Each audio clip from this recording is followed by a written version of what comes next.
Hello, we're now on day 14 of our Advent countdown to Christmas, and so we'll be listening to chapter 14 of Luke's Gospel. I hope you're sitting comfortably, and I will begin. One Sabbath, Jesus went to dine at the house of a ruler of the Pharisees. And people were watching him carefully. And behold, there was a man before him who had dropsy.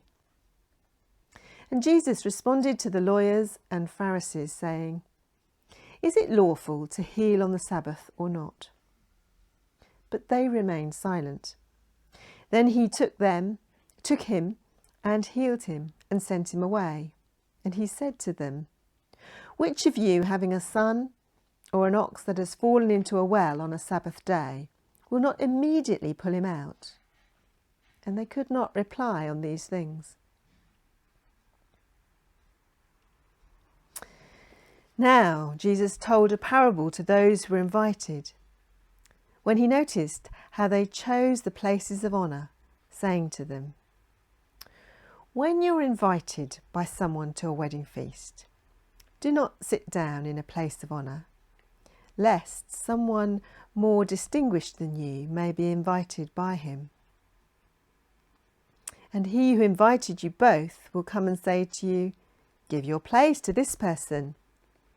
And then you will begin with shame to take the lowest place.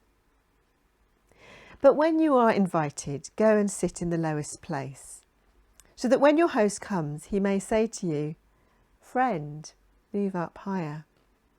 Then you will be honoured in the presence of all who sit at the table with you.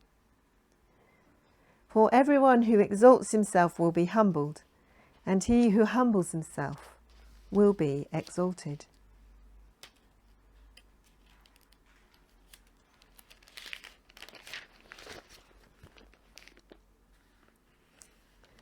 The parable of the great banquet.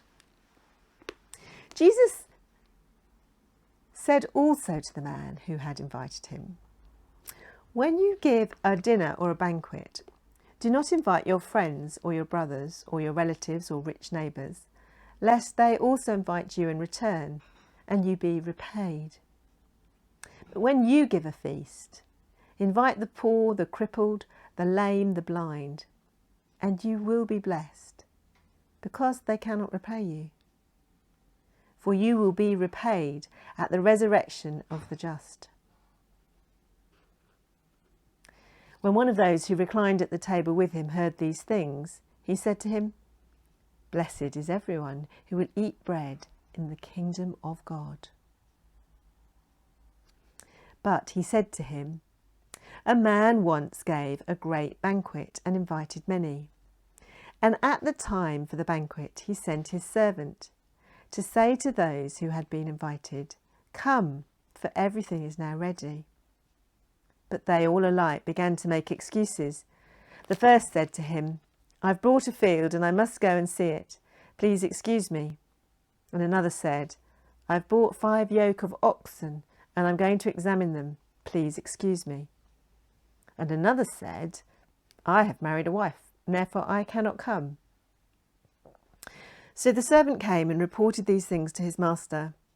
Then the master of the house became angry and said to his servant, 'Go out quickly to the streets and lanes of the city, and bring in the poor and crippled and blind and lame.'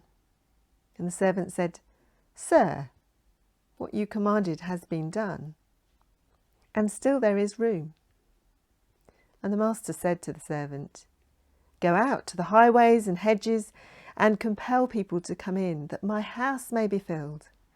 For I tell you, none of those men who were invited shall taste my banquet.' Now great crowds accompanied Jesus, and he turned and said to them, 'If anyone comes to me and does not hate his own father and mother and wife and children and brothers and sisters, yes, and even his own life, he cannot be my disciple. Whoever does not bear his own cross and come after me cannot be my disciple. For which of you, desiring to build a tower, does not first sit down and count the cost, whether he has enough to complete it?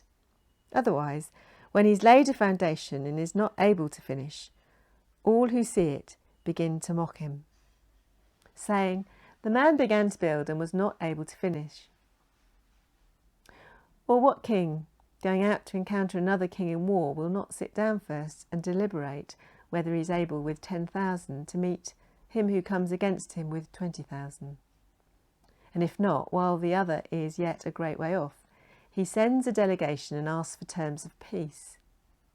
So therefore, any one of you who does not renounce all that he has cannot be my disciple. Salt is good, but if salt has lost its taste, how shall its saltiness be restored? It is of no use, either for the soil or for the manure pile. It's thrown away. He who has ears to hear, let him hear." So we come to the end of chapter 14. My prayers are with you as you continue to reflect on the life and teachings of Jesus, hoping that today there will be something that has struck you, that you'll be able to reflect on and chew over in the rest of today. Thank you for listening. God bless.